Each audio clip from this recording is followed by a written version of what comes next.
الحمدللہ ہمارے درمیان موجود ہیں مدرسہ رحمانیہ کے موقر استاد جناب مولانا ساجد رحمانی صاحب. ان سے بھی جاننے کی کوشش کرتے ہیں اور سمجھتے ہیں. مولانا یہاں پہ جو دارالحکمت کا نظام قائم کیا گیا ہے اس سلسلے میں آپ کی کیا رائے ہے؟ آپ اس کو کس طرح دیکھ رہے ہیں؟ بسم اللہ الرحمن الرحیم.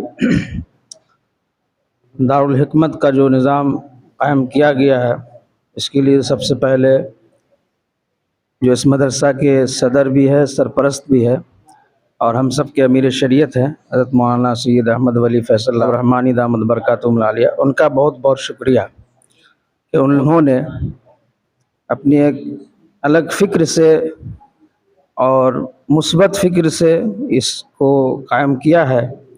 اور ماشاءاللہ جب سے یہ نظام قائم ہوا ہے بچوں کے اندر ایک الگ سا اتساہ ہے اور بہت ہی محنت کر رہے ہیں ماشاءاللہ.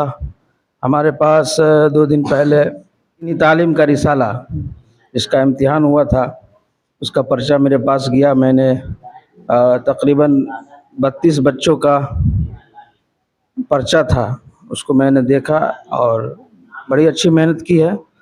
اور اس کو میں نے تمام پرچوں میں جو تاثرات ہے اس کو بھی میں نے لکھ دیا، جس میں جو کمی کوتاہی ہوئی ہے سبوں کو میں نے اجاگر کر دیا ہے. بعض بچے کی تحریر بھی اچھی ہے ماشاءاللہ اور املا بھی درست ہے، کچھ کے کچھ نہیں ہے. تو انشاءاللہ محنت جاری رہے گی تو انشاءاللہ آگے اسی طرح سے پروان چڑھتا رہے گا. اور یہ مدرسہ رحمانیہ سپول جو موقر ادارہ ہے، بڑا ادارہ ہے اور بڑا ہی قدیم ادارہ ہے. اس پورے علاقے کے اندر جب تعلیم نام کی کوئی چیز نہیں تھی تو سن 1902 میں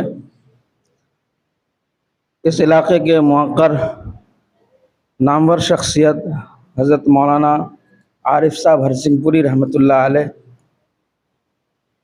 جن کے پیر و مرشد اس وقت کے حضرت مولانا سید علی منگیری رحمۃ اللہ علیہ تھے.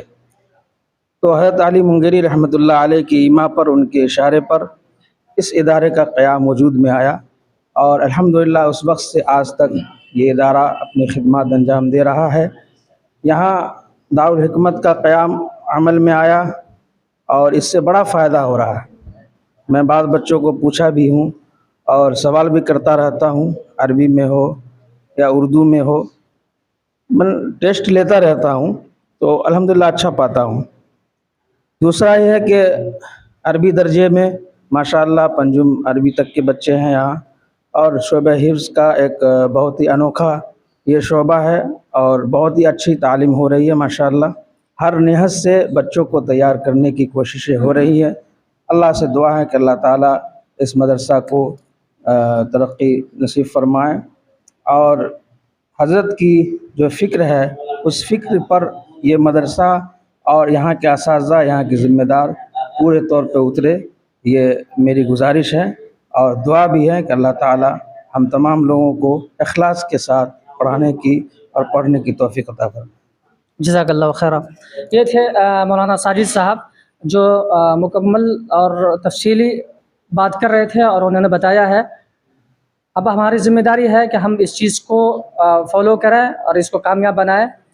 محمد کوثر جمیل قاسمی کے ساتھ محمد غفران رحمانی، مدرسہ رحمانیہ سپول، دربھنگہ.